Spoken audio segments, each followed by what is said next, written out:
nous apprenons que grâce au Saint-Esprit, le juste Israël a pu voir que les fils de Joseph adoreraient un jour des idoles. Nous apprenons également que toutes les générations du monde se tiennent en présence de Dieu avant de naître dans le monde. La pertinence de ce passage, la force et la sagesse nécessaires pour se libérer de l'adoration des idoles sont accordées au lecteur par la justice d'Israël. L'adoration d'idoles fait référence à toute forme de comportement égocentrique où le plaisir est dérivé de sources extérieures, par opposition au véritable contentement qui est généré à l'intérieur de nos âmes. Avant qu'une âme n'entre dans ce monde, tous les secrets de la Torah lui sont révélés. L'âme promet au Créateur que pendant son existence physique, elle suivra le chemin de la Torah et de la croissance spirituelle. Avant le moment de la naissance, la sagesse de la Torah est alors oubliée, ainsi que notre promesse. Et c'est ainsi que commence le véritable travail de souvenir de notre engagement et de réacquisition de notre connaissance spirituelle. Ce passage nous aide à rester fidèles à notre promesse de suivre le chemin de la lumière, et il régénère les graines de sagesse mystique implantées dans notre âme avant notre naissance.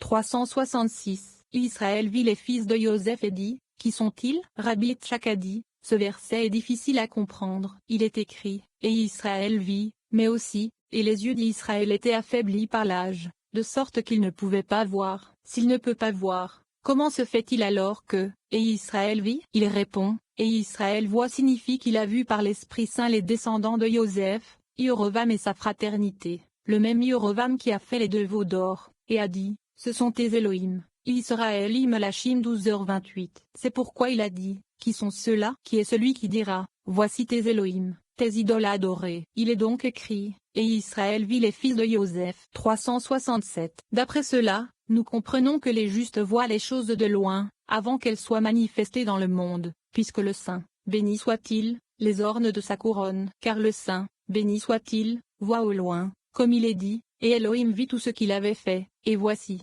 c'était très bon. Béréchit 2.31. Le Saint, béni soit-il, voit toutes les actions avant qu'elles ne soient faites, et elles passent toutes devant lui.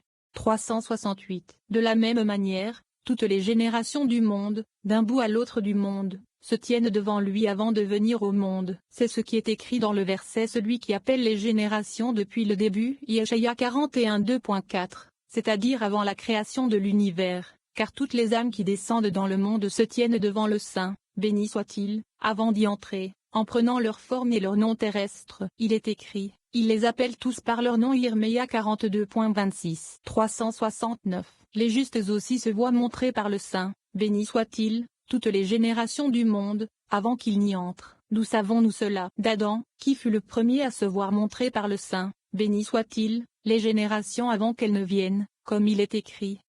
Ceci est le livre des générations d'Adam. Béréchit 5. Nous avons appris qu'il lui a montré toutes les générations destinées à venir dans le monde. Moshe aussi a été montré, comme il est écrit, et Hachem lui montra tout le pays de Varim 34, ce qui signifie que le Saint, béni soit-il, lui montra toutes les générations du monde et tous ses dirigeants et prophètes avant leur naissance. 370. Ici aussi, et Israël vit les fils de Joseph signifie qu'il a vu au loin, qu'il se faisait adorer des idoles, et il trembla et dit, qui sont ces gens? Le verset fait référence à la fois à son, Yerovam qui a dit, ce sont tes dieux, Israël, et à sa signification simple concernant Éphraim et Menache eux-mêmes. Joseph répondit en disant, ce sont mes fils, qu'Elohim m'a donnés dans ce lieu, c'est-à-dire qu'ils sont bons. Pourtant il ne lui a pas répondu par rapport à Yerovam et ses amis. Comment savons-nous que le Saint, béni soit-il, lui a montré par le Saint-Esprit au sujet de Yerovam et de ses amis? D'après le verset, et voici qu'Elohim m'a montré aussi tes enfants, aussi fait allusion aux générations qui sortiront de lui, comme nous l'avons dit. 36. Et il a béni Joseph. D'après les explications fournies par Rabbi Ozi et Rabbi Elazar, nous apprenons que le verset titre indique qu'une bénédiction a été conférée à la fois à Joseph et à ses fils, puisque les enfants d'un homme sont sa propre bénédiction. Nous apprenons également que la particule est placée devant Yosef est une allusion à Malkou. Cela signifie qu'il a béni le signe de la Sainte Alliance, Malkou. Selon les rabbins, toutes les bénédictions prennent leur origine dans Bina, la source de la vie. Elles sont ensuite reçues par Yaakov et transmises à Malkou. Par conséquent, lorsqu'une bénédiction est donnée, il faut d'abord bénir Dieu si l'on veut qu'elle s'accomplisse. Lors de la prière du matin, nous devons d'abord bénir Dieu, puis bénir les gens du monde. Nous apprenons que lorsque le père de Yaakov l'a béni, il a d'abord béni Dieu en disant, l'odeur de mon fils est comme l'odeur d'un champ. La discussion porte ensuite sur la signification du verset, ce sont tes dieux, l'Israël. Le mot ce sont, nous dit-on, fait référence au serpent et à son cavalier, le mâle et la femelle de l'autre côté qui ne sont pas unis dans l'unité comme le mâle et la femelle de la sainteté. Ensuite, le verset pour ceux-là, je pleure est expliqué comme une référence au péché du veau d'or et à la destruction du temple. Le mot ceci est également écrit en relation avec la sainteté. Cependant, grâce au Saint-Esprit, Yaakov a vu qu'Irovam adorait des idoles et a interprété correctement le verset. Ce sont tes dieux, l'Israël. Il a donc béni Dieu et ses fils, et s'est assuré que sa bénédiction ne serait pas accordée à Jérovam. La pertinence de ce passage en nous reliant aux bénédictions suprêmes accordées à Yosef, nous attirons d'innombrables bénédictions sur notre monde, la dimension appelée Malkout. Cette connexion garantit également que toutes nos bénédictions ont lieu après les bénédictions de notre Créateur. La lumière qui s'éveille ici contribue à nous protéger de l'autre côté et à éliminer la négativité et l'obscurité de notre monde résultant de la construction du veau d'or et de la destruction du second temple. 371. Et il bénit Yosef Bereshit 48 2.15. Nous devons examiner ce verset, car il est écrit, et il bénit Yosef. Pourtant aucune bénédiction n'a été conférée à Yosef, mais à ses fils. Il aurait dû être écrit, et il les bénit. Pourquoi est-il dit qu'il a béni Yosef si Yosef n'a pas été béni? 372. Rabbi Ozi a dit, la particule est avant Yosef alou à Malkout. Il est écrit et Yosef, ce qui est la bénédiction pour ses fils, car ses fils, Menache et Ephraim, sont considérés comme des Malkout appelés. Lorsque ses fils sont bénis, il est béni avant eux. C'est pourquoi il est également écrit Yosef, car les enfants de l'homme sont sa propre bénédiction. 373. Rabbi Elazar a dit, et il bénit, et, Yosef, et est précis à louant à Malkout, car il a béni le signe de l'alliance, à savoir le secret de l'alliance que Yosef a gardé, qui est Malkout. Pour cette raison, le juste, Yosef, est appelé et, comme il est écrit et Yosef puisque Yosef inclut le secret de l'alliance, Malkout, qui est présent avec lui. 374. L'Élohim, devant lequel mes pères Abraham et Itchak ont marché, Elohim est le secret de l'alliance sainte, à savoir Malkout appelé l'alliance sainte. Mes pères ont en effet marché devant lui, ce qui signifie que mes pères sont avant et au-dessus de ce secret, en particulière avant Malkout, car mes pères sont Abraham et Itchak, Zed et Ura de Zahir Ampin, qui précèdent Malkout et sont plus hauts qu'elle, car ce lieu, Malkout, est soutenu et nourri par eux. 375. L'Élohim qui a été mon berger, il demande, quelle est la raison pour laquelle il répète le mot l'Élohim? Il répond, c'est un grand secret. Il a béni le lieu, Malkout, dans le secret d'Élohim vivant, Bina, la source de vie, d'où sont tirées les bénédictions. Il s'est donc mentionné lui-même dans ce lieu en disant, l'Élohim qui a été mon berger, car toutes les bénédictions proviennent de la source de vie, Bina, et sont reçues par Yaakov, le secret de la colonne centrale. Quand il les reçoit, ce lieu, Malkout, les reçoit de lui, comme tout vient du mal, Yaakov. C'est pourquoi il est dit, et il bénit et Yosef, et étant Malkout qui recevait ses bénéfices de Yaakov, Zahir Ampin. 376. C'est pourquoi, partout où des bénédictions doivent être données, le Saint, béni soit-il, qui est Malkout, doit être béni en premier, car s'il ne l'est pas, les bénédictions ne sont pas accomplies. 377. Mais tu peux dire que lorsque le père de Yaakov l'a béni, il n'a pas d'abord béni le Saint, béni soit-il. Il répond, venez et voyez que lorsque Itchak a béni Yaakov, il ne l'a pas fait avant de bénir le Saint, béni soit-il. Après avoir fait cela, il a béni Yaakov. D'où savons-nous cela? Du verset. Et il dit, voyez, l'odeur de mon fils est comme l'odeur d'un champ qu'Hachem a béni. Bereshit 27 2.27. Il y a ici une bénédiction pour le Saint, béni soit-il, dans les mots qu'Hachem a béni, et il a été béni par l'établissement des bénédictions. Ensuite, il est dit, c'est pourquoi les Elohim te donnent puisque le champ, Malkout, a été établi par les bénédictions, car elle n'en émane qu'après qu'il ait été établi par les bénédictions. De la même manière, Yaakov a d'abord béni le Saint, béni soit-il, puis il a béni ses fils. Le matin, un homme doit d'abord bénir le Saint, béni soit-il, et ensuite les autres habitants du monde. Nous l'avons expliqué en relation avec le verset. Au matin, il dévorera la proie. Bereshit 49 2.27. 378. Venez et voyez, lorsqu'Yaakov voulut bénir les fils de Yosef, il vit par l'Esprit Saint qu'Irovam, fils de Nova, sortirait d'Ephraim. Il ouvrit la discussion par les mots, qui sont ceux-ci? Qui a dit, ce sont tes Elohim, l'Israël. Il demande, quelle est la raison pour laquelle il a dit, en relation avec l'adoration des idoles.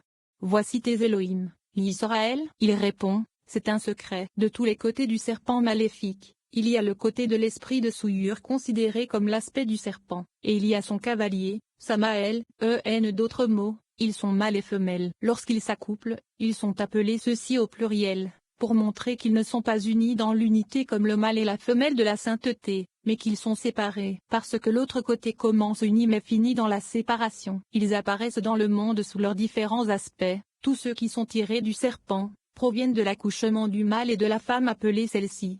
379. L'esprit de sainteté, la nukva de Zahir Ampin, appelé Zo, ceci, femme, qui est le secret de l'alliance, est une empreinte qui est toujours sur l'homme, l'impression de circoncision. De même, voici mon El, et je le louerai Shemo 15:2.2, et voici Hachem, Zahir Ampin, qui sont au singulier. Mais le mâle et la femelle de l'autre côté, Samaël et le serpent, sont appelés au pluriel. C'est pourquoi il est écrit, ce sont tes Elohim, Israël. 380. C'est pourquoi il est écrit, même ceux-ci peuvent oublier Yeshaïa 49:2.15, en se référant au mâle et à la femelle de l'autre côté. Et moi, le secret de ceux-ci, la nukva de Zer en pain, je n'oublierai pas. Il est aussi écrit, c'est à cause d'eux que je pleure. Écha 2.16, car le péché du veau de rappeler ceux-là, les a amenés à pleurer beaucoup, étant la cause de la destruction du temple. Une autre explication pour cela je pleure, la raison en est que la permission a été donnée à cet endroit,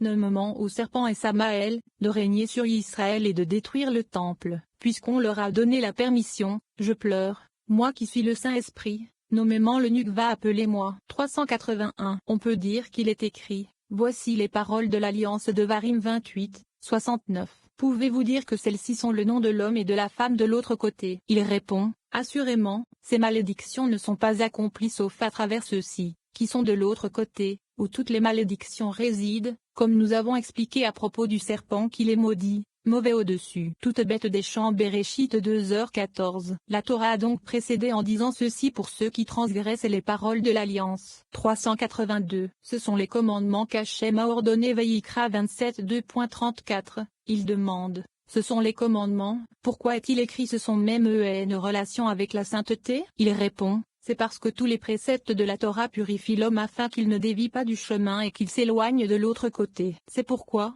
il est dit une relation avec les commandements ceux-ci. Que dire alors de et voici les générations des fils de Nob Bereshit 10? Pourquoi est-il dit ceci? Il répond, ici aussi, il s'agit certainement d'un nom de l'autre côté. Par exemple Cham, le père de Cnan, dont il est écrit maudit soit Cnan Bereshit 9h25. C'est le secret de ces 383. C'est pourquoi il est écrit, et ils dirent, voici tes Elohim. Israël Shemo 32:2.4. C'est la crasse fondue de l'or. Aaron a offert de l'or, qui est de son côté, le côté gauche, et qui est composé de la puissance du feu. Tout est un car ce côté est considéré comme étant l'or et le feu, et la douille d'or et le clipo et la souillure. Et l'esprit de souillure, qui est toujours dans le désert, a trouvé alors un endroit pour gagner en puissance et s'attacher à Israël. 384. Auparavant, les enfants d'Israël étaient purifiés de la souillure primordiale du serpent, qu'il avait injecté dans le monde et qu'il avait amené à la mort par le péché de l'arbre de la connaissance. C'est de cela qu'ils étaient purifiés lorsqu'ils se tenaient près du mont Sinaï, mais la souillure est revenue et le serpent les a souillés comme avant, les a dominés et a apporté la mort en eux et dans le monde entier pour les générations suivantes. C'est le sens des mots, j'avais dit, vous êtes des anges, mais vous mourrez comme un homme. Teilim 6:7. Car à cause du péché du veau d'or, la mort a eu le pouvoir sur eux comme sur Adam. 385. C'est pourquoi, lorsqu'Yaakov vit, par l'intermédiaire du Saint-Esprit, Yerovam, fils de Neva, qui adorait des idoles, qui disait, voici tes Elohim, Israël, il fut ébranlé et demanda, qui sont ces gens-là? Lorsqu'il souhaita plus tard les bénir, il bénit d'abord la Shechina, puis ses fils. Après avoir béni le Saint, béni soit-il, il les a ensuite bénis depuis ce lieu qu'il avait béni en premier. C'est pourquoi il est dit, l'ange qui m'a racheté de tout mal, conséquence, la Shechina, appelée ange, les bénira. De cette façon, il était sûr que société anonyme bénédiction ne serait pas conférée d'Aïrovam, fils de Neva. 37. Puis Chizkiyahu tourna son visage vers le mur. Rabbi Yehuda explique que celui qui n'engendre pas d'enfant dans ce monde n'a pas de vie ou d'existence dans le monde à venir. Par conséquent, parce que Chizkiyahu n'avait ni femme ni enfant, il pria avec son visage vers le mur, une allusion à la Shechina, afin que la Shekhinah soit avec lui. Chizkiyahu choisit ensuite une femme et pria le Créateur. Nous apprenons qu'il a gardé l'alliance et qu'il a pleuré devant Dieu pour la rédemption. La pertinence de ce passage. Le